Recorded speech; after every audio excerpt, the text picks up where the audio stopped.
1975 and the 80s, the F-22 to counter the then anticipated Su-27 MiG-29. Now we've already seen the T-50 and J-20 in flight test, but we haven't heard about a 6th-gen program. The F-22 took about 20 years. Are we now inside the window to pursue that next air dominance fighter? I don't think you're going to see a 6th generation fighter program anytime soon. We do not have the resources available to ramp up and begin a 6th generation fighter. We're still working on the 5th, folks.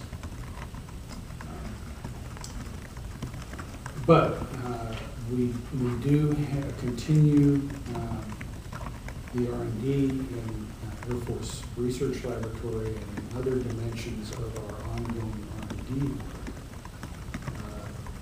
relative to advanced components,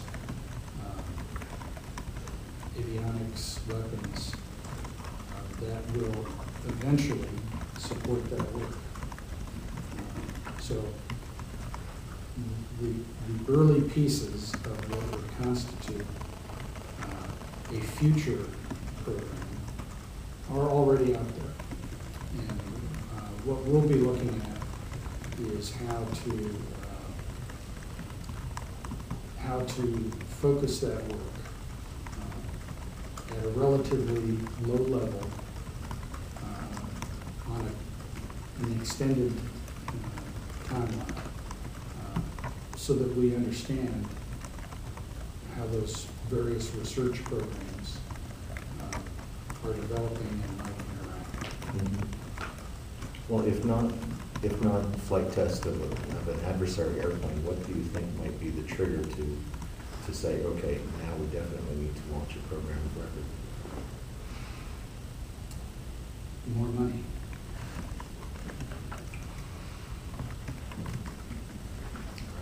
But can I say, if you had more money, does that mean that you would launch a program, given the threat? One of the broad message I tried to convey to Congress, I think I started to, the chief and I did yesterday, is that we're living with flat budgets. They may go down a little bit. We don't know if or when those budgets will increase. We already have a significant challenge in front of us to implement the programs that are on our plate: the tanker, the Joint Strike Fighter, the new bomber, the satellite programs. So we have a very full plate of acquisition priorities today. We can already see the future requirements that are not funded. The TX, for the presidential aircraft replacement, and some other special sort of niche, smaller fleet kinds of assets that will eventually need to be replaced. Eventually, the Minuteman system will need to be replaced. I spoke to that a little bit this morning.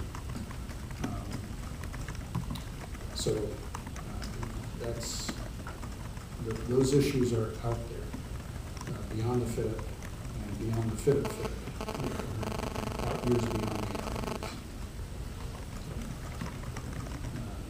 years. We have a lot of issues in front of us. But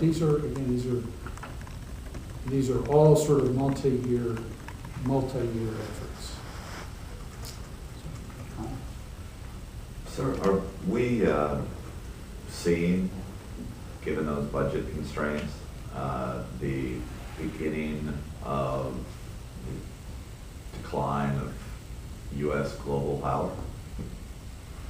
No, I certainly don't believe that at all. The United States is still, and as far as I can tell, will remain the essential, an essential force for stability in international security.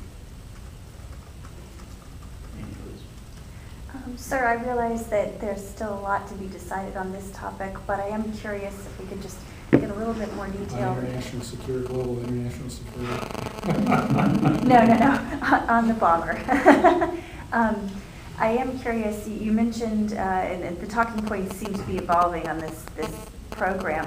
We now know mid-2020s, 80 to 100 airplanes. Looking at the timelines, though, that have been required to get systems fielded in the recent past, kind of to John's question about 6th Gen, are we inside the decision loop to get a bomber program underway? And how quickly do you expect to get a demonstration program? We've identified, I think, $3.7 billion inside the FIT for this. Mm-hmm. And that's about all you're going to get from us.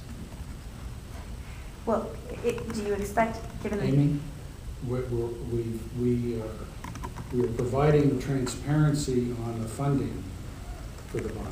We've identified an inventory of about 80 to 100 airplanes. We've said it's going to be nuclear and non-nuclear capable, optionally manned, and that we have firm affordability targets in mind that will shape the program. With a streamlined management structure that's being put in place. That's kind of what did you mean by streamlined? That's what I wanted to ask you about. I've used the example of the Rapid Capabilities Office that has helped us work through high priority classified projects, and we're going to use that going forward. But Big Safari specifically, or? I'm not going to comment on that. Yesterday, General Shelton talked about the fact that one of his big goals as he takes over Space Command is to write better contracts that hold contractors accountable. And General Schwartz actually recently had some choice words for contractors as well. So I was just curious from where you sit. If I have choice words for you? Well, that would be great. But I was just wondering.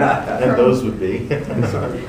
I was wondering from where you sit, is this, a space issues problem, the way General Shelton framed it, or is it kind of an endemic issue? It's a broader challenge across the defense community, and no question about it. But it is particularly, has been particularly prominent in our space programs. And I think the challenge in our space programs is that it is a very specialized industrial base, very specialized. It is involves a lot of how else to describe it? It is a zero tolerance environment, and